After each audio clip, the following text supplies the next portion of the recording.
Assalamu alaikum la famille. Bienvenue sur Algérie Project, là où on décrypte pour vous les méga projets qui transforment l'Algérie, avec les vrais chiffres, les vraies dates, sans langue de bois. Aujourd'hui, on ne parle pas d'un seul projet. Aujourd'hui, on fait un match. Un vrai match, secteur par secteur, chiffre contre chiffre. D'un côté, l'Arabie Saoudite et sa vision 2030. 1000 milliards de dollars investis en 10 ans pour diversifier son économie. De l'autre côté, l'Algérie, avec 10 fois moins de budget, qui construit sa propre vision, projet après projet, sans le pétrodollar illimité du Golfe. Et ce que vous allez entendre va vous surprendre. Dans cette vidéo, on compare les mines, on compare les ports, on compare l'agriculture dans le désert, on compare l'énergie. 5 rounds, un verdict à la fin, secteur par secteur, honnête, chiffré. Et je vous préviens tout de suite, la conclusion n'est pas celle que vous attendez.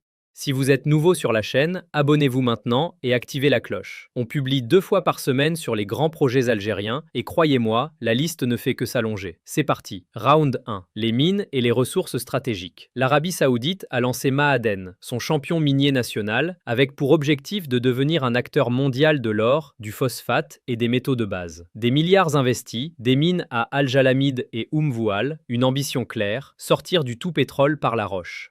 L'Algérie, de son côté, s'assoit sur 3 milliards de tonnes de fer à Gara Djebilé, l'un des plus grands gisements non exploités au monde, et sur 2 milliards de tonnes de phosphate à Tébessa, des réserves supérieures à celles du Maroc, qui pourtant domine aujourd'hui le marché mondial des engrais. La différence? L'Algérie construit en ce moment même 950 km de rails à travers le désert pour sortir ce fer, avec un objectif de 14 milliards de dollars d'exportation par an dès 2027. Et sur le phosphate, la chaîne complète mine, transformation, exportation vise 1 à 2 milliards de dollars par an dès 2028, avec 10 à 15 000 emplois directs à la clé. Verdict du round 1, l'Arabie Saoudite a l'avance financière, mais l'Algérie a des réserves comparables, voire supérieures, et surtout, elle est en train de construire l'infrastructure, le rail, les usines, pas seulement d'extraire. Round serré, avantage potentiel à l'Algérie sur le temps long. Round 2, les ports et le commerce maritime. L'Arabie Saoudite a fait du port de Jeddah et du futur port de Neom ses vitrines logistique, avec des investissements massifs pour capter le trafic entre l'Asie, l'Afrique et l'Europe via la mer Rouge. L'Algérie construit le port d'El Hamdania, près de Cherchell, avec l'ambition de devenir le plus grand port d'Afrique. Sa position est stratégique,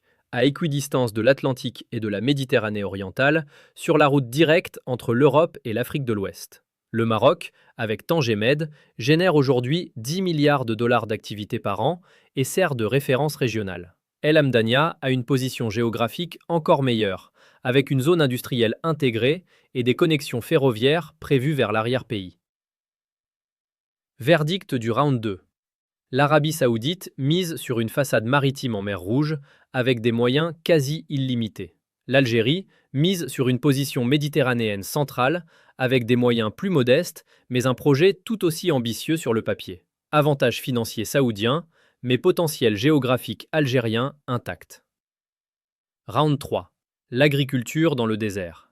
C'est peut-être le round le plus spectaculaire. L'Arabie Saoudite a investi des milliards dans l'agriculture protégée et dans des fermes laitières géantes comme Al-Maraï, l'une des plus grandes entreprises laitières du monde, avec des dizaines de milliers de vaches climatisées en plein désert. L'Algérie a lancé la ferme Baladna à Adrar en partenariat avec le modèle qatari, mais à une échelle 10 fois supérieure à celle du Qatar. 280 000 vaches laitières à terme sur 117 000 hectares pour un investissement de 3 milliards 500 millions de dollars. L'objectif? 200 000 tonnes de poudre de lait par an, soit la moitié des besoins nationaux, pour réduire les 600 millions de dollars d'importation annuelle. Et à Timimoun, 36 000 hectares sont déjà en exploitation, avec un partenaire italien pour produire du blé et des légumineuses dans le Sahara. Verdict du round 3. L'Arabie Saoudite a l'expérience et l'argent, l'Algérie a le volume ambitieux et une méthode inspirée des meilleurs, appliquée à plus grande échelle. Sur ce round, l'audace algérienne impressionne autant que les moyens saoudiens. Round 4. L'énergie et la transition verte. L'Arabie Saoudite mise tout sur Neom et sur des méga-projets d'hydrogène vert alimentés par le solaire du désert, avec des dizaines de milliards de dollars engagés et des partenariats internationaux de premier plan. L'Algérie a un potentiel solaire qui équivaut à 30 fois sa consommation énergétique nationale.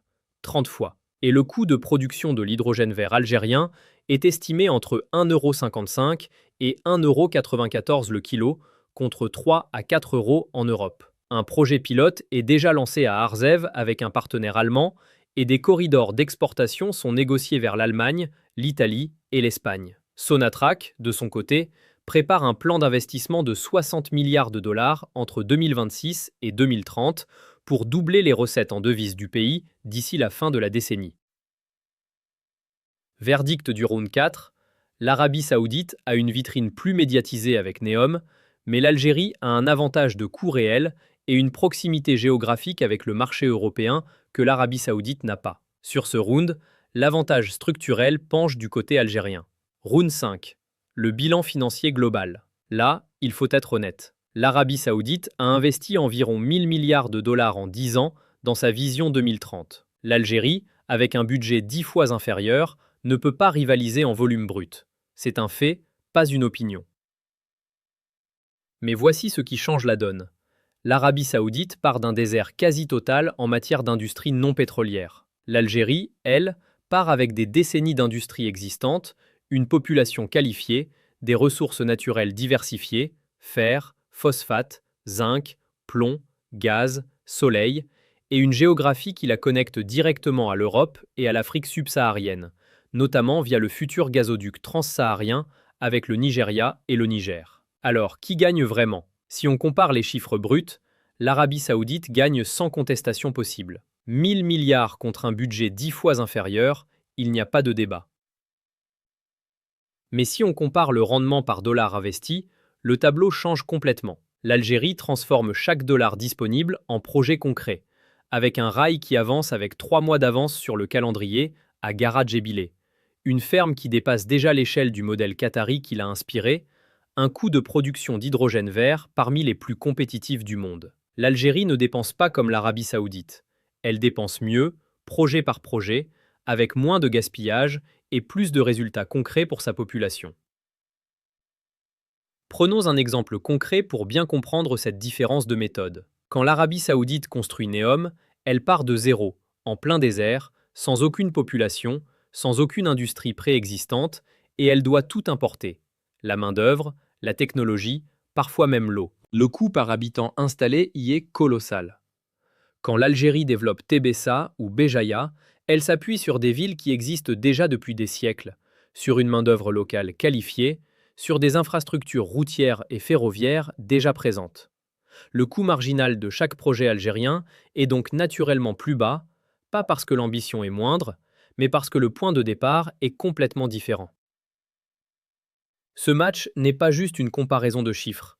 C'est la preuve que la diversification économique n'est pas une question de milliards illimités. C'est une question de vision, de détermination et de bonne utilisation des ressources qu'on a déjà entre les mains. L'Arabie saoudite a montré qu'avec de l'argent, on peut tout construire. L'Algérie est en train de montrer qu'avec de la volonté, on peut construire presque autant, avec beaucoup moins. C'est notre destin que nous écrivons nous-mêmes. Alors la famille, qui a gagné ce match selon vous? Dites-le en commentaire, secteur par secteur si vous voulez. Likez cette vidéo si elle vous a appris quelque chose. Partagez-la avec vos proches sur WhatsApp et sur Facebook, parce qu'une information qui circule, c'est une façon de soutenir l'Algérie. Et abonnez-vous à Algérie Project pour ne rater aucun décryptage. Assalamu alaikum. Que Dieu protège l'Algérie, ses familles et son avenir.